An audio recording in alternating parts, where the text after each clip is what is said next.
నువ్వే చదువుతావు? ఏ క్లాస్ చదువుతున్నావు? 8th class. ఏం చేపిస్తున్నారు మీతో స్కూల్లో? చదువు కాకుండా బాక్సులు మోపిస్తున్నారు.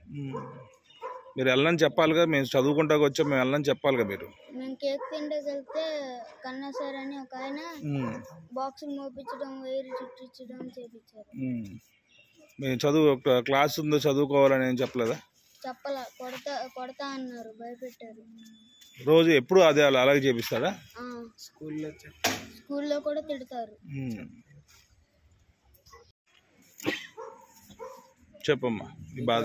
మేము డబ్బులేక ఇక్కడ మా అమ్మ నాన్న పరిస్థితులు బాగా ఇక్కడ చదువుకోవడానికి వస్తే ఇక్కడ సార్లు మమ్మల్ని పనులు చేయించి తిట్టించి స్కూల్ అంతా గ్రౌండ్లో అన్ని క్లీన్ చేయించి, చెయ్యకపోతే బూతులు తిట్టి, మెంజవాడక అన్ని బూతులు తిట్టి చేసిన తర్వాత అవన్నీ పనులు అన్నీ చేయించి క్లాసులో చదువుకుందామని వస్తే, ఇప్పుడు 10th క్లాస్ చదువుకుందామని వస్తే క్లాసులు చెప్పకుండా బయటకు పనులన్నీ నేర్పించి క్లాసులో బెంచీలు సర్దించి రూమ్లో అన్నీ ఉడిపించుతున్నారు సార్. ఇలా చేస్తే రూమ్లో అన్నీ ఉడిపించి చేయండి సార్ అంటుంటే కొడుతున్నారు, తిడుతున్నారు సార్. మరి ఎవరికన్నా కంప్లైంట్ చేశారా? పైన ఎవరికన్నా ఒక లెటర్ అని పెట్టారా? పై అధికారులకి ఏమైనా చెప్పడానికి ప్రయత్నం చేశారా?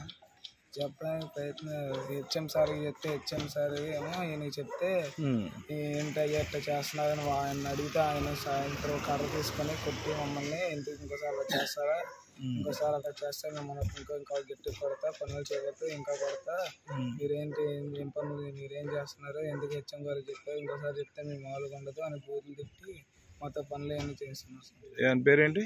లీలాకృష్ణ. నమస్తే ఫ్రెండ్స్, నేను మీ రూపిణి. మీ అందరూ చాణక్య ఛానల్లో వీడియోస్ చూస్తున్నారు కానీ వాటికి లైక్ చేయట్లేదు అండ్ సబ్స్క్రైబ్ చేయడం మర్చిపోతున్నారు. మీరు కనుక చాణక్య ఛానల్కి సబ్స్క్రైబ్ చేస్తే మాకు ఇంకా మంచి వీడియోస్ని, న్యూసెస్ని చేయడానికి మాకు మోటివేషన్ ఉంటుంది. Thank you and don't forget to subscribe Chanakya channel.